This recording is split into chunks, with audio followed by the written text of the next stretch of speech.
আমি আপনাদের সামনে পবিত্র কোরআন শরীফের সূরাতুল আনফালের ২য় নম্বর আয়াতে কারিমা থেকে নিয়ে কয়েকখানা আয়াতে কারিমা তেলাওয়াত করছি। যে আয়াতগুলোর মধ্যে মহান আল্লাহ পাক সত্যিকারের মুমিনের পরিচয় তুলে ধরছেন। সত্যিকার মুমিন কি কি কোয়ালিটি থাকলে সত্যিকারের মুমিন হয়, আল্লাহ আয়াতের গুণগুলো বলার পরে বলছেন উলাইকা হুমুল মুমিনুনা হাক্কা, তারাই হলো সত্যিকারের মুমিন। আমরা যদি মুমিন হতে পারি তো আল্লাহ পাক আমাদেরকে দুনিয়া এবং আখিরাতে কি দিবে? দুনিয়ার পুরস্কার হলো আল্লাহ পাক এক আয়াতে বলেন, তুমি যদি সত্যিকারের মুমিন হয়ে যাও, যে কোনো মুসিবতে পড়বে, বিপদে পড়বে, তোমাকে উদ্ধার করার দায়িত্ব আমি আল্লাহ গ্রহণ করে নিলাম। আল্লাহ এক্সাম্পল দিয়ে বলছেন কোরআনে। হযরত ইউনূস আলাইহিস সালাতু ওয়াস সালাম নৌকা থেকে লাফ দিয়ে পড়ে গেছিলেন। কেন করলেন? এটার ঘটনা অনেক লম্বা। তো আল্লাহ পাক একটা মাছকে হুকুম দিলেন যে ইউনূস আলাইহিস সালাম, তোমাকে খাদ্য দিলাম না, তোমার ফ্যাক্টরে ইউনূস আলাইহিস সালামের জন্য রেস্ট হাউস বানাই দিলাম। তো এই মাছে ওনাকে গ্রহণ করে ফেললো। আর একটা মাছে আইয়া ওই মাছটা সহ গিললি। অতল পানির নিচে চলে গেল। কোরআনে আসছে তিনটা অন্ধকারের ভিতরে তিনি চলে গেলেন। একটা অন্ধকার হলো প্রথম মাছের ভেদ, ২ নম্বর অন্ধকার হলো দ্বিতীয় মাছের ভেদ, ৩ নম্বর অন্ধকার হলো অতল পানি, গভীর পানির নিচের অন্ধকার। তো তাফসীর কিতাবে লেখেন, গ্লাসের ভিতরে আমরা থাকলে যেমন বাহিরে সবকিছু দেখা যায়, ইউনূস আলাইহিস সালাম মাছের পেটের ভিতরে থেকে বাহিরের সমুদ্রের সব কুদরতের নিদর্শন তিনি দেখতে লাগলেন। এমনকি সমুদ্রের নিচে আওয়াজও তিনি শুনতেছেন, একটা গুন গুন গুন শব্দ। তো নবী যেখানে যান ফেরেশতাও সেখানে যায়। ইউসুফ আলাইহিস সালাম জেলে, ফেরেশতাও জেলে। তো ইউসুফ আলাইহিস সালাতু ওয়াস সালাম জিবরাইলকে দেখে আশ্চর্য, সারপ্রাইজ, ইন্না লিল্লাহ, আপনি এটা তো সুদ ডাকাতের জায়গা, এটা তো দুর্নীতিগ্রস্ত লোকদের জায়গা, এটা তো হিংসিদিল আলিয়া আবা খাওয়ানোর জায়গা। আপনি জিবরাইলের মতো ফেরেশতা এমন অপবিত্র জায়গার ভিতরে ঢুকলেন? জিবরাইল আলাইহিস সালাম জবাব দেয়, ইউসুফ আলাইহিস সালামের মতো নবী যেখানে ঢুকছে, এটা অপবিত্র হইবে না। আল্লাহর নবী ঢোকার কারণে এটা পবিত্র হয়ে গেছে। তো ইউনূস আলাইহিস সালাতু ওয়াস সালামের কাছে যখন ফেরেশতা গেল, তিনি জিজ্ঞাসা করেন যে ভাই, এই মাছের পেটরে থেকে একটা গুনগুন গুনগুন শব্দ আমার কানে আসে, কিসের শব্দ? ফেরেশতা কয়, ওগো আল্লাহর নবী, এই সমুদ্রের নিচে যে কাঙ্কর পাথরগুলো আছে, সেই পাথরগুলো মহান আল্লাহর তাসবিহ জিকির করতেছে, এই শব্দ আপনার কানে হচ্ছে। সমুদ্রের নিচের পাথর পর্যন্ত মহান আল্লাহর জিকির করে। হাদিস শরীফের মধ্যে এসে গাছের পাতা জিকির করে, যখন জিকির বন্ধ হয়ে যাবে, গাছ মরে যাবে, আপনি আমার শরীরের কাপড়গুলো আল্লাহর জিকির করে। যতক্ষণ পর্যন্ত নাফাক না হয়, হেসাবের পূজা না করে, যতক্ষণ পর্যন্ত বেশি ময়লা না হয়, এই জন্য ময়লা যুক্ত কাপড় নিয়ে নামাজ পড়া মাকরুহ। কেন? কাপড় যখন ময়লা হয়ে যায় তখন জিকির বন্ধ হয়ে যায়, কাপড় মরে গেছে, মরা কাপড় নামাজ পড়ছেন, আপনি আমার শরীরে যে রুম আছে, চুল আছে, এগুলো আল্লাহর জিকির করতেছেন।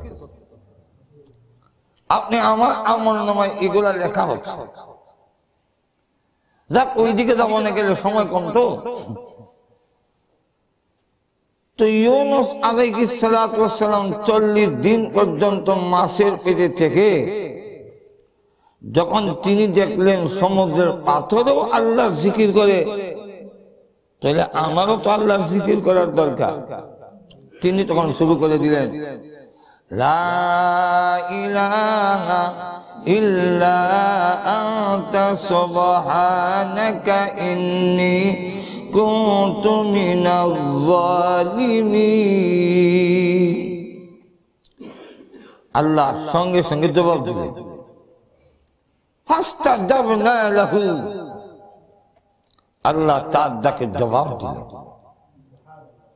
ওয়ানাজ্জাইনাহু মিনাল গাম্মি।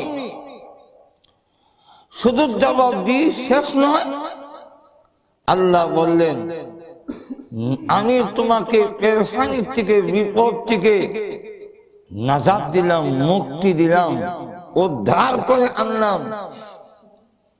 পানির নিচে গিয়া মাছের পেটে থেকে আবার ফিরত জিন্দা আইব, এটা এই বিজ্ঞানের যুগও মানত না। আপনারা যে খালি বিজ্ঞান না করলে মানেন না, বিজ্ঞান। মানুষ মাছের পেটে গিয়ে আবার 40 দিন পরে জিন্দা হয় কেমন, এটা বিজ্ঞান নাকি? তা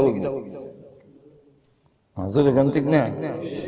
তুমি বোঝা যায় আল্লাহ ইচ্ছা করলে মাছের পেট থেকে 40 দিন পরেও একবারে সুস্থ অবস্থায় একটা অঙ্গ নষ্ট হয়নি, এমন অবস্থাও পৃথিবীতে আবার ফিরত আনার ক্ষমতা আসতে করে পুলিশে অন্য দেব আসেনি আল্লাহ।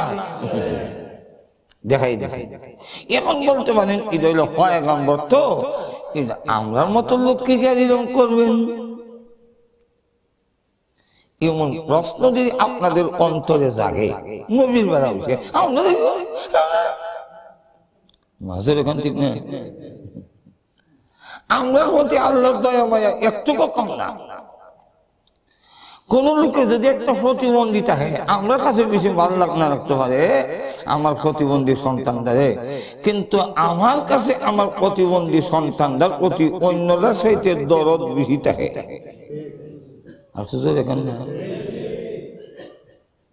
এই কারণে সাধারণ লোকগুলো যদি আল্লাহর ডাক দেয়, আল্লাহ বেশি খুশি হয়। এই জন্য এমন প্রশ্ন যদি অন্তরে জাগে, এই প্রশ্ন খণ্ডন করার জন্য আল্লাহ কাযালিকা একটা শব্দ মাঝখানে এনে এরপরে বলে, ওয়াকাযালিকা নুজিল মুমিনিন।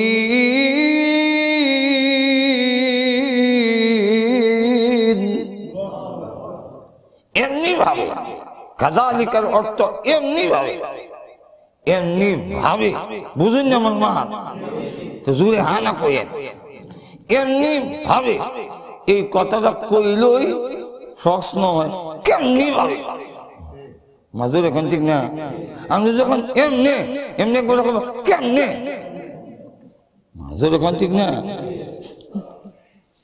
ওই কেমনের জবাব দিবার লেগে আল্লাহ বলেন, অগ্রিম ঘোষণা গিয়া দিলাম, কিয়ামত পর্যন্ত যত মুমিন বিপদের সম্মুখীন হবে, উদ্ধার করার দায়িত্ব আমি আল্লাহ অগ্রিম ঘোষণা করে দিলাম।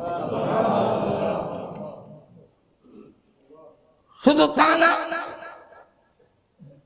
আল্লাহ বলছেন মুমিন বিপদে পড়লে তার সাহায্য করা আমি আল্লাহর উপরে ওয়াজিব হয়ে যায়। আল্লাহ কোরআনে বলে, আল্লাহ কোরআনে বলছেন মুমিন যদি বিপদে পড়ে তো আমি তাকে সাহায্য করা আমার উপরে ওয়াজিব হয়ে যায়। وكان حقا علينا نصر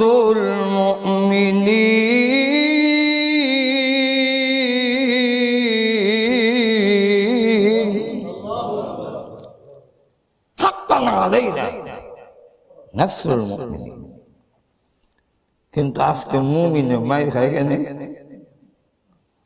আল্লাহ মুমিনকে সাহায্য করছেন এমন ঘটনা পিছে আসেনি। আমাদের জোরে কন্যা আফগানিস্তানে বা রসুলের যুগে তো সাহাবায়ে কেরাম তো সাহায্য দেখছেন,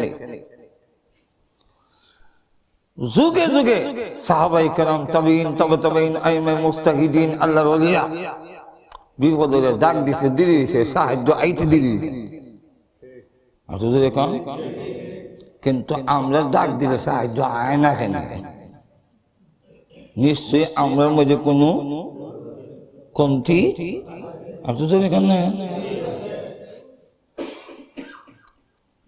তো আফগানিস্তানে যখন রাশিয়ান সৈন্যরা আফগানিস্তান লড়াই করত, এক কোরআনের রাস্তা বুঝলে গেছে কি রাশিয়ান ক্যাম্প।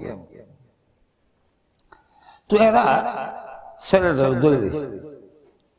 দইরা জিজ্ঞাসা করে যে তোমরা মুজাহিদরা নাকি এই আফগানিস্তানের কাঙ্কর পাথর নিক্ষেপ করলে আমাদের রাশিয়ান ট্যাঙ্ক এমনি বাস্ত হয়ে যায়, এই কথাটা তুমি বিশ্বাস করোনি? এখন আল্লাহ ইচ্ছা করলে তো শুধু কাঙ্কর দিয়েও রাশিয়ান ট্যাঙ্ক বাস্ত করাই তো হারে। আর তো দেখো না হারেনি, না হারে না। তুমি দেখাইতে পারি, যদি না দেখাইতে তাহলে করলাম গ্যানেট দিয়ে হারাইয়া শরীর খাইতে লবণ লাগাই দিবি, কেমন বিহ হইলে এক বদনা হানি দিবানি আমারে। হানি দেখি তা করতে মাথা দিতে খনা আমরা নবী বলছেন আল ওযু সিলাহুল মুমিন, মুমিনের হাতিয়ার হলো ওযু। আর আস্তে করে সুবহানাল্লাহ কইতে হবে,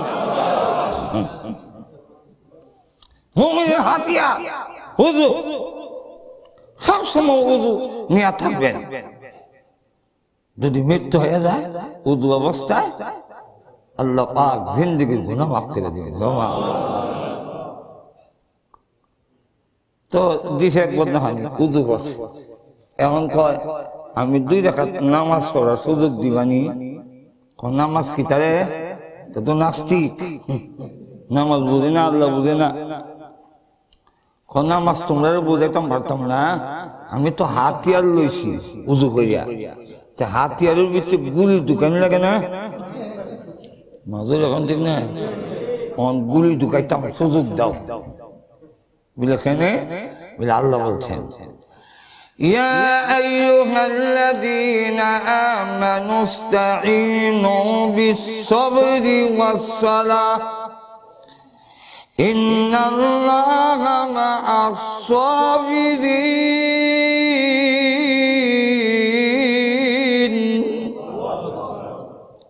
হে ঈমানদাররা, তোমরা আমার কাছে সাহায্য চাও ধৈর্য এবং নামাজের মাধ্যমে।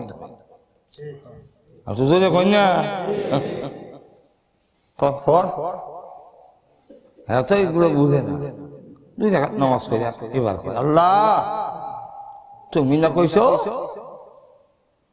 যে তোমার কাছে নামাজ এবং ধৈর্যের মাধ্যমে সাহায্য চাইতাম, আমি উযু করছি, 2 রাকাত নামাজ পড়ছি, হে আল্লাহ এখন আমি কাঙ্কর গুলো নিক্ষেপ করব।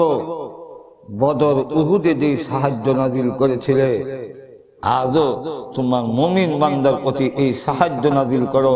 এই নাস্তিকরা তোমার কুদরতের ক্ষমতা বিশ্বাস করতে চায় না। এইভাবে কান্নাকাটি করিয়া এরপরে করো তোমরা ট্যাঙ্কগুলো কই দেখাও।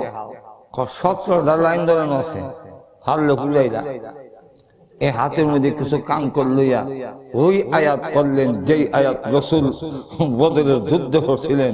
রসুল বললেন ওমা রামাইতা ইদ রামাইতা ওয়ালাকিন্নাল্লাহ রামা। খুদিয়া যখন কাঙ্কর গুলো ছেড়ে দিছে একসাথে 17টা ঠ্যাং বাস্তে উড়ে গেছে। এটা বহুত ঘটনা, যদি কইতে যাইতে রাইতে পাইব সময় তো না, যাক ওইদিকে যাইতাম না। শুধু এখানে না, আল্লাহ বলেন ঘাবড়িও না, ভয় পেয়ে যাও না, আমরা কিচ্ছু না, হায় হায় রে কি হয় আবার ক্ষমতা হেরা রাতে, আমরা ঘাবড়াইবার কোনো কারণ নাই, মুমিন হয়ে যাও। ঠিক কিনা? এমন একটি পরিস্থিতি অহনের আয়াত নাযিল হইছে, ওয়ালা তাহিনু ওয়ালা তাহজানু ওয়া আনতুমুল আ'লাউনা ইন কুনতুম মুমিনিন।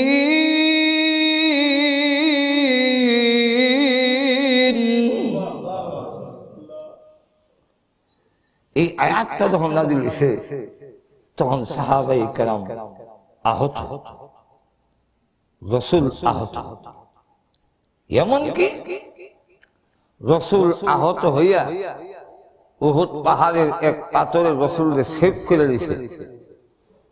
যখন কেউ নাই, এমনি উহুদ পাহাড়ের এক পাথর রাসূলকে এমন ভাবে সেভ করলো, এরা যতই হাতর মারে, বর্ষা মারে, ওই হাতরে হিলাই না।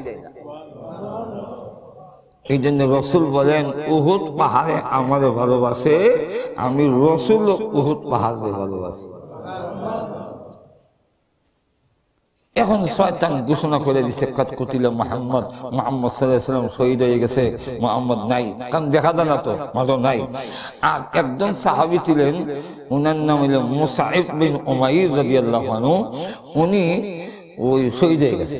কিছু আকৃতি রাসূলের সাথে কিছু মিল আছে, তো দূর থেকে শয়তানে দেখা, ওই দেখ তোমরা নবী শহীদ হয়ে গেছে, তার যুদ্ধ করে কিতা করতে মারি হয়ে যায়। হযরত উমরের মতো লোক হাত থেকে তরবারি ফেলে দিয়ে কয়, কাফেররা মারবার মারি লাও, আমি ফিরাইতাম না, আর নবী নাই, আমি এই জগৎ আর থাকতাম না, মারিলাম। তো রাসূল করিম সাল্লাল্লাহু, লম্বা ঘটনা কইতে গেলে সমাজে হোক। তো রাসূল সাল্লাল্লাহু আলাইহি ওয়াসাল্লাম যখন দেখলেন যে ময়দানের মধ্যে এমন অবস্থা, হযরত আলী রাদিয়াল্লাহু আনহু আর কিছু সাহাবী খালি লড়াই করতেছে, আর বাকিরা দল বেঁধে বেঁধে জায়গা বই দিছে, আর কয় রাসূল নাই, আমরা মাইর খেলাম, আমরা মাইর খেয়ে জর্জরিত হয়ে গেলাম, আমরা আর জীবিত হয়ে কি লাভ কি, রেখে তো মরিয়া ইসলাম গেছে শেষ হইয়া, আমরা পরাজয় হয়ে গেছি কি, এটা বই বই দিছে, গল্প করে। হযরত আলী রাদিয়াল্লাহু আনহু একবার কাফেররা দৌড়ায়, আরেকবার যারা আহত হয়েছে তার মধ্যে রাসূলকে তালাশ করে, যারা নিহত হয়েছে তার মধ্যে তালাশ করে, যখন পায় না আসমানের দিকে হাত উঠায়, আল্লাহ নিশ্চয় আমাদের বেয়াদবির কারণে ঈসা আলাইহিস সালামকে যেইভাবে আসমানে উঠাই নিছ, মনে হয় বিশ্ব নবীরও আসমানে উঠাই দিয়েছ, আল্লাহ আল্লাহ মেহেরবানি করে রাসূলকে তুমি ফিরত দাও। তিনিও কান্না শুরু করলেন। হযরত আনাস ইবনে নজর রাদিয়াল্লাহু আনহু একজন সাহাবী, উনি যায় ঘোড়া দৌড়াইয়া দুশমন দৌড়াবার জন্য, দেখে গুল জমাত বাইন্দে বই দিছে, এই মিয়া বই দিছ কেন, না যুদ্ধ করতাম না, বিলে কেন, বিলে শেষ, নবী নাই, মাইর খাইয়া কোমর ভাঙি দিয়েছি, আর লড়াই তুই তো। এমন সময় আনাস ইবনে নজর রাদিয়াল্লাহু আনহু, উঠো, দাঁড়াও, রাসূল নাই কিন্তু লড়াই অব্যাহত থাকতে হবে, দিন থাকবে, বুঝে দাঁড়াও, ওই পাহাড়ের পাদদেশ থেকে জান্নাতের সুঘ্রাণ আমার নাকও লাগতেছে, দাঁড়াও। কিছুক্ষণ দিয়ে উনি লড়াই করে উনিও শহীদ হয়ে গেছে।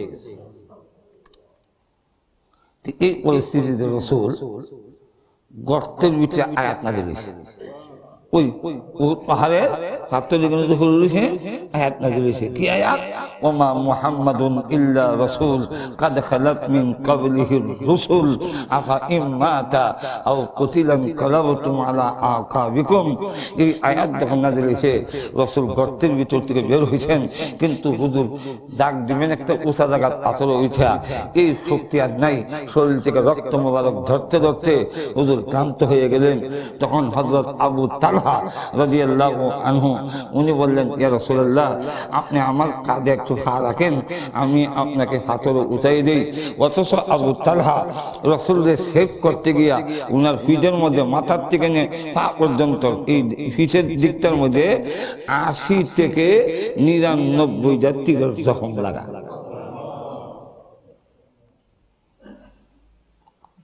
এই অবস্থায় রাসূল যে কাঁধে করে পাথর উঠাইলেন, রাসূল ডাক দিলেন, আমি শহীদ হই নাই, আমি তোমাদের মধ্যে এখনো জিন্দা আছি। জোরে জোরে কইন না সুবহানাল্লাহ। এখন বুঝিনি পরিস্থিতিটা কিরকম, যেখানে হাতেমা পর্যন্ত উহুদ পাহাড় থেকে মানে মদিনা থেকে দৌড়ায় উহুদের দিকে, হাসান হোসেন কই আয় তোর নানা নাই। ইমরাতে গামিদিয়া গোত্রের একজন মহিলা, ওই মহিলা দৌড়ায়, একজন জিগায় কই যাও গো, আওলা কেসে ফাগুন নিবেছে, তখনও পর্দার হুকুম নাজিল হয় নাই। উহুদের ময়দানে যাই গিয়া কি তাহবা, তোমার বাপ যাইছিল শহীদ হয়ে গেছে। মহিলা থামে না, আরো দৌড়ায়, কই যাও গো, উহুদের ময়দানে যাই গিয়া কি তাহবা, তোমার জামাই যাইছিল শহীদ হয়ে গেছে। মহিলা তো থামে না, দৌড়ায়। আবার একজন যে কই যাও, উহুদের ময়দানে যাই গিয়া কি তাহবা, তোমার ছেলে যাইছিল শহীদ হয়ে গেছে। এবার মহিলা দাঁড়াইয়া কয়, কে শহীদ হইল না হইল সেটা জানতে চাই না, আগে সংবাদ দাও বিশ্বনবী উহুদের ময়দানে কোন অবস্থায়। তো রাসূল যখন গর্তের ভিতর থেকে বের হয়ে আতর উঠলেন, ওয়ার রাসূলু ইয়াদউকুম ফি উখরাকুম, কোরআন শরীফে উল্লেখ করছে রাসূল তোমাদেরকে পিছন থেকে আহ্বান করতেছে। সব আহত অবস্থায় জমা হইল। রাসূল তখন প্রথম বললেন, আউযুবাত তালহা, তালহা আমার জন্য যা করছে এই জন্য আল্লাহর তৈরি জান্নাত তার জন্য ওয়াজিব হয়ে গেছে। তো এই সময় আয়াত নাযিল হয়ে আল্লাহ বলেন, ঘাবড়াইও না, এই যে রাসূল আহত হইছেন, তোমরা আহত হইছো, আপাতত মাইর খাইছো, ঘাবড়াইও না, সত্যকারের মুমিন হও, বেশ কম করবা, আল্লাহর হুকুম নবীর তরিকা মানার মধ্যে খালি ফাঁস কাটে যাইবা যে এটা করলে করণ যায়, এটা না করলে না করণ যায়, এই যখন ফাঁস কাটে খালি যাইবা তো মাইর খাইবা। সত্যিকারের মুমিন হও, ঘাবড়াইবার কোনো কারণ নাই, চিন্তিত হওয়ার কোনো কারণ নাই, সব জায়গায় তোমরাই বিজয়ী হইবা, কারণ বিজয়ী দান করম আমি আল্লাহ। এখন কে আরো জোরে বলেন, তাহলে সত্যিকার মুমিন হওয়ার দরকার আছে নি?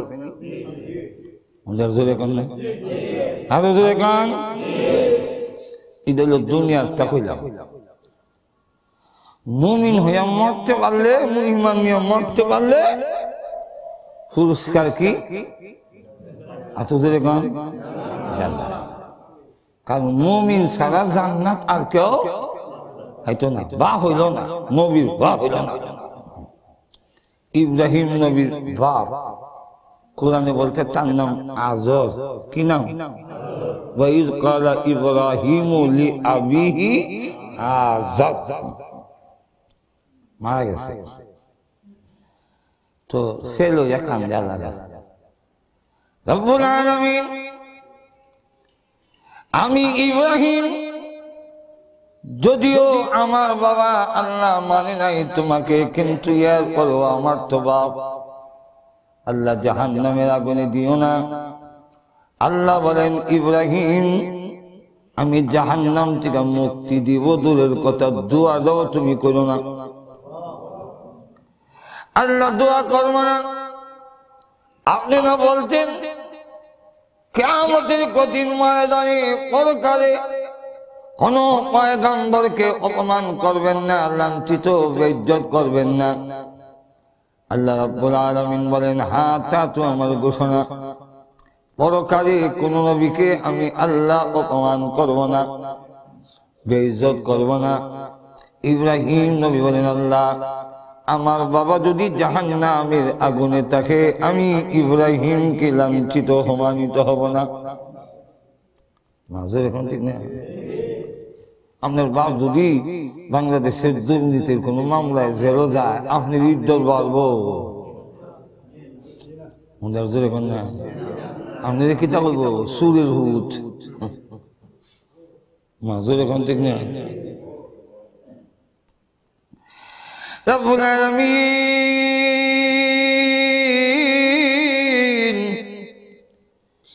লোকেরা বলবে ইব্রাহিম না নবী, উনি উনার বাবারে ঠিক করতে পারলো না, বাবাজি জাহান্নামী। আল্লাহ লোকেরা তো আমাদের অসম্মান করবে, আর আপনি বলছেন পয়গম্বরের অসম্মান করবেন না। আল্লাহ রাব্বুল আলামিন বলেন, ইব্রাহিম আমি তোমাকেও অপমান করব না, তোমার বাবাকেও নাজাত দিব না। আল্লাহ দুইটাই একসাথে কিভাবে হবে? আল্লাহ রাব্বুল আলামিন বলবেন, ইব্রাহিম এখনই তোমাকে দেখায়া দেই। ইব্রাহিম আলাইহিস সালামের সামনে জাহান্নাম আল্লাহ তুলে ধরলেন। ইব্রাহিম নবী তাকে দেখে জাহান্নামে একটি পানি জ্বলতেছে, চিনা যায় না।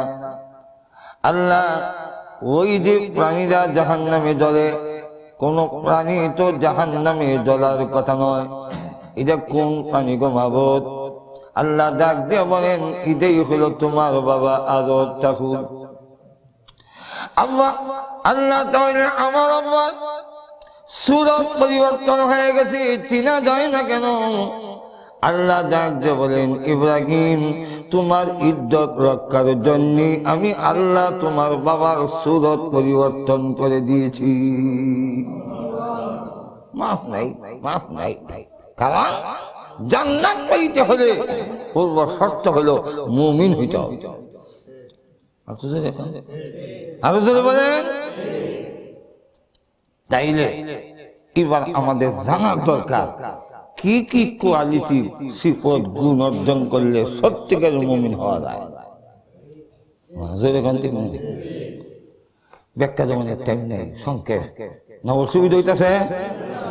আল্লাহ বলে আমার তেলাওয়াত কিছু আয়াত, ইন্নামাল মুমিনুনা আল্লাযীনা ইযা যুকিরাল্লাহু ওয়াজিলাত কুলুবুহুম।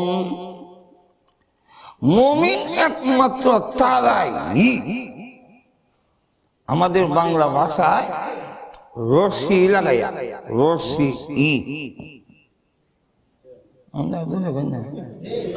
ইংলিশে ইদারে কিতা হয় বুঝাইতে না, কথা বুঝেন? ইদারা কয় একমাত্র তারাই মুমিন। কারা? আল্লাযীনা ইযা যুকিরাল্লাহ,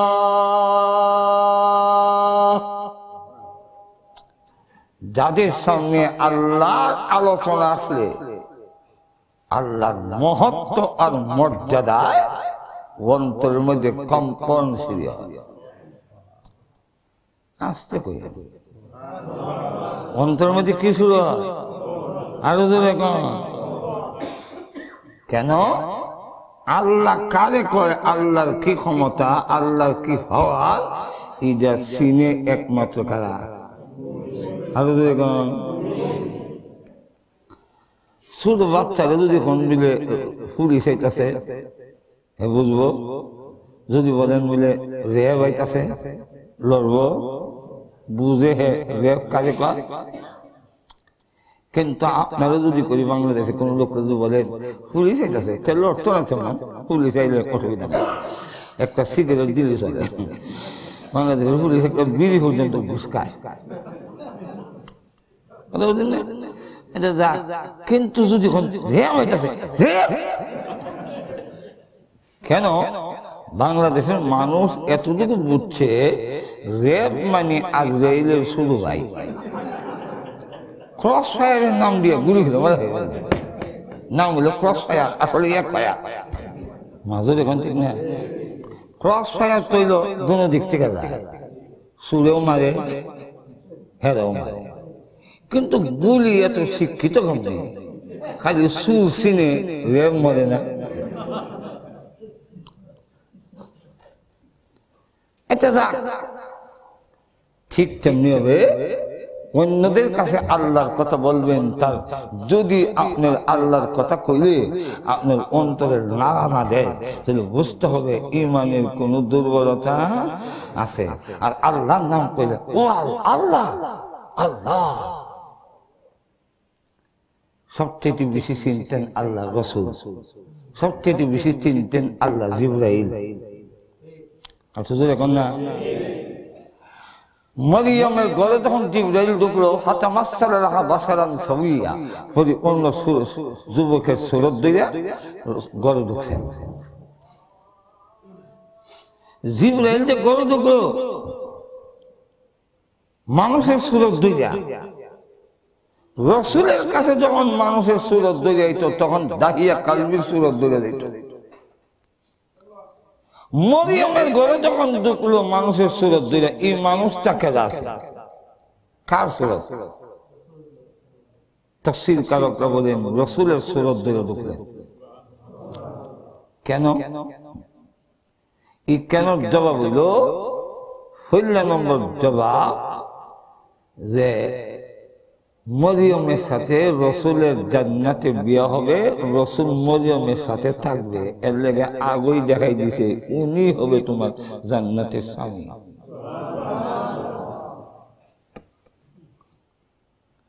যাক, জিবরাইলে পাঠাইলেন কেন? ফু দিত, ফু দিয়ে যদি বাচ্চা জন্ম দেওয়ার লাগে, জিবরাইল আমার লাগবে ফু দিতে। ইয়া আল্লাহ, আমার মা বুঝুন দেখা যায় আল্লাহ,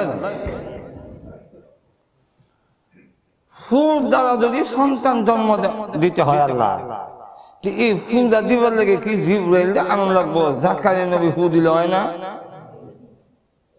এখন ঠিক নেই, জাকারিয়া নবীকে দিয়ে ফু না দেওয়া জিবরাইলকে আনলেন কেন? তাফসীরে রূহুল মাআনিতে এর জবাব লেখেন যে ঈসা আলাইহিস সালাম যে ফুল মাধ্যমে জন্ম হবে, উনি এক সময় জিন্দা অবস্থায় ফেরেশতাদের সমাজে বাস করতে হবে। আর ফেরেশতারা যেখানে থাকে এখানে টয়লেট নাই, পেশাবখানা নাই, খাওয়ানোর ব্যবস্থা নাই।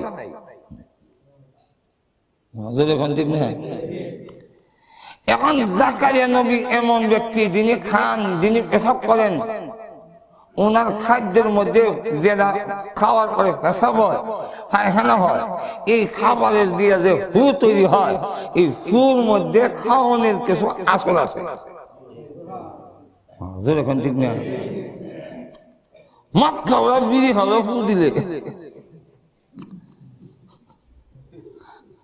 আর সত্যিকার আল্লাহ হালাল দেখায় তার ফু, দুইটা ফুর মধ্যে বেশ কম আছে না? আর তো জোরে কন্যা জাকারিয়া আলাইহিস সালামের ফুল মাধ্যমে যদি জন্ম দেয়, তাহলে তো খাওয়ান লাগবো, হিসাব করান লাগবো। ঈসা আলাইহিস সালাম এক সময় আসমানে চলে যাবেন, সেখানে পেশাব না করে থাকতে হবে, না খাইয়া থাকতে হবে। তাই এমন লোক দিয়ে ফু দেওয়ালেন, যিনি খায় না, যিনি পেশাব করে না, যিনি পায়খানা করে না, তার ফুল আসর এরকম।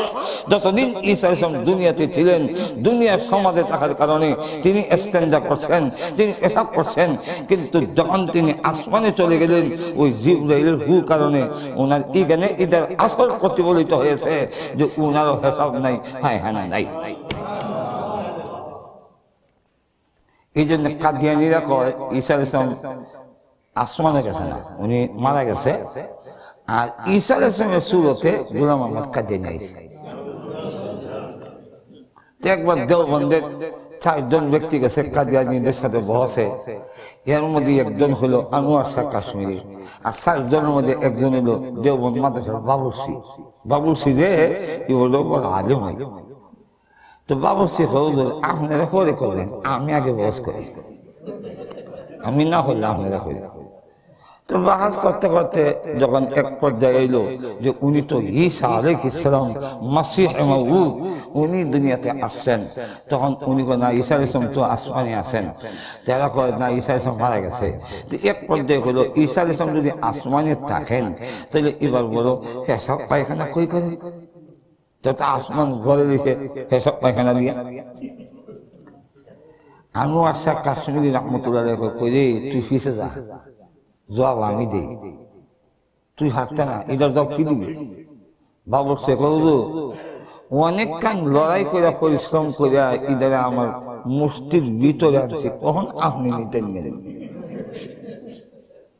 কত হারবি নি ইনশাল্লাহ হারবো। দেওবন্দের বাবর সে জবাব দিল, ঈসা আলাইহিস সালাম আসমানে থাকে, পেশাব করে কই, পায়খানা করে কই? তোমার প্রশ্ন, উনি প্রত্যেক দিন সকাল বিকাল যে পেশাব পায়খানা করেন, ইরা ফেরেশতারা প্যাকেট কইরা তোমরা নবী যে গোলাম আহমদ কাদিয়ানী এর কবর আইনা ছাড়ে। যদি বিশ্বাস না হয় আমার এখানে টেবিলের সাথে বাঁধো, মাটি কুইরা যদি তোমার প্যাকেট না হও, তাহলে আমি জবাব দেব। এখন রাজি হয় না। কেন রাজি হয় না? হাদিসের মধ্যে এসে সমস্ত নবীরা কবরে জিন্দা, আর হের কবর করলে আদ্য হওয়া যেত না, তখন তো প্রমাণ হয়ে যাবে বন্ধ। ইয়া আল্লাহ, বুঝেন নাই মনে হয়? হাদিসের মধ্যে এসে সমস্ত নবীরা কবরে, আর তো দেখুন না আল্লাহ মাদিরে নিষেধ করে দিছে নবীর গায়ে টাচ করবে না, আর তো দেখুন না। এখন সমস্ত নবীরা কবরের জিন্দা, কবরের জগতে। এখন গোলাম আহমদ কাদিয়ানির মালি যদি খুঁড়ে পায়খানা আসেনি নাই দেখবো, গিয়া গিয়া তো দেখবো নাই। বুঝাইতাম পারছি না মনে হনো। কবর খনন করে গিয়া দেখবো গোলাম আহমদ কাদিয়ানি হচ্ছে আর দুই দিছে, তখন কবে কি রে তুই তলার বেলা নবী বলে কই আর দি কই এখন ঠিক না। এই কারণে সে রাজি হয় না। যাই হোক, আমার অনেক নাম বই দেখবো, অনেক কথা। তো জিবরাইল আলাইহিস সালাতু ওয়াস সালাম যখন আসলো যুবকের ধরিয়া, তো মরিয়ম তখন বলল, তাফসীরে ফাতহুল কাদির, এই তাফসীরে লেখছেন যে একটা লোক ছিল, এর নাম তাকিয়া, এর নাম তাকি।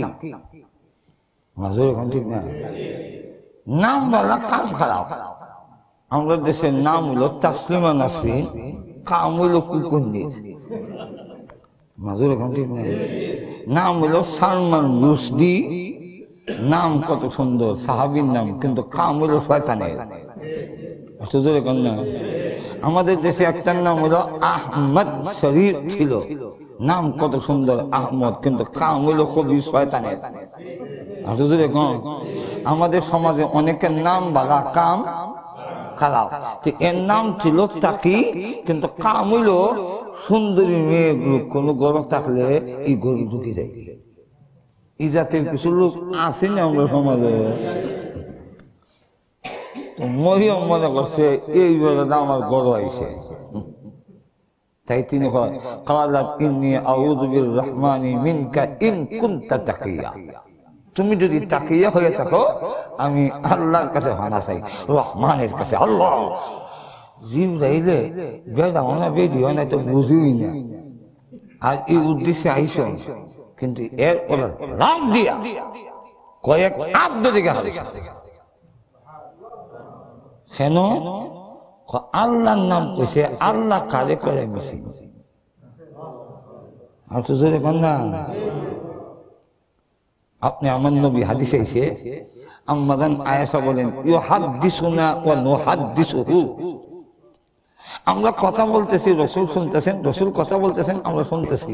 এমন সময় হঠাৎ করে মুয়াজ্জিন কয় আল্লাহু আকবার, সঙ্গে সঙ্গে রসুলের রং, চেহারা রং পরিবর্তন হয়ে গেছে। রসুল আমাকে জিজ্ঞাসা করেন, মান আনতে, তুমি কে? আম্মাদান আয়েশা কয়, এই মাত্র হন কয় আমি কেন? আনা আয়েশা। রসুল বলেন, মান আয়েশা? আয়েশা কে? বিনতু আবি বকর, আবু বকরের কন্যা। রসুল বলেন, মান আবু বকর? আল্লাহু আকবার কইতেন না আপনি? আবু বকর কে? তখন কয়, হ্যাঁ আবু বকর কে? আম্মাদান আয়েশা কয়, ইন্না লিল্লাহ, আমাদের সিনে আমার বাপ হয়েছিল না, ওলাদ করি রমিল কেন? আচ্ছা যাক, মসজিদে যাবো, নামাজ পড়ে আইসা করে রসুল এবার আম্মাদান আয়েশা কয়, আপনি আমার চিনছেন? তুমি আয়েশা? বলেন তো আমার আব্বাকে। বলে, তোমার আব্বা আবু বকর? হুজুর তাইলে আপনি আমার আব্বাকে চিনেন? কি আবুল তাবুল প্রশ্ন। আবু বকর সিদ্দিকরে না চিনলে এই পৃথিবীতে আমি আর কারে চিনবো? হুজুর আল্লাহু আকবার শোনার পরে আর চিনেন না কেন? বলে, আল্লাহ আল্লাহ যখন আওয়াজ আসে তখন আল্লাহর মহত্ব মর্যাদার ভয়ে আমার এমন কাফ আরম্ভ হয়, আমি আমার স্ত্রী এবং সাহাবী চিনার যোগ্যতা আমার থাকে না। এই জন্য মুমিনের প্রথম পরিচয় আল্লাহর মহত্ব মর্যাদা আমাদের কাছে আজকে নাই। আল্লাহ কইলে আমাদের মধ্যে আল্লাহর নাম শুনলে সাহাবীর হাত থেকে কোরআন পরিধি চুকি এখন ঠিক না। এই হলো 5টা গুণ আছে এখানে, এই সবগুলো খোয়ানের আর টাইম নাই। আবার যদি কোনোদিন সুযোগ পাই, আর মাহফিল আছে ইনশাল্লাহ, কথা বলছেন না, মেনুর পাক মসজিদে আছে, তার ওই দিক দিয়ে আরো ওয়াজ আছে ইনশাল্লাহ শুনাই মনে। আল্লাহ আমাদের সকলদের তৌফিক দান করুক। তবে একটা গুণ লিয়ে দেন যে আল্লাহর মহত্ব মর্যাদার নাম শুনলে আমার অন্তরে যদি কোনো প্রভাব না হয়, তাহলে বুঝতে হবে আমার ইমানের মধ্যে দুর্বলতা আছে। আল্লাহ পাক আমাদেরকে তৌফিক দান করুন।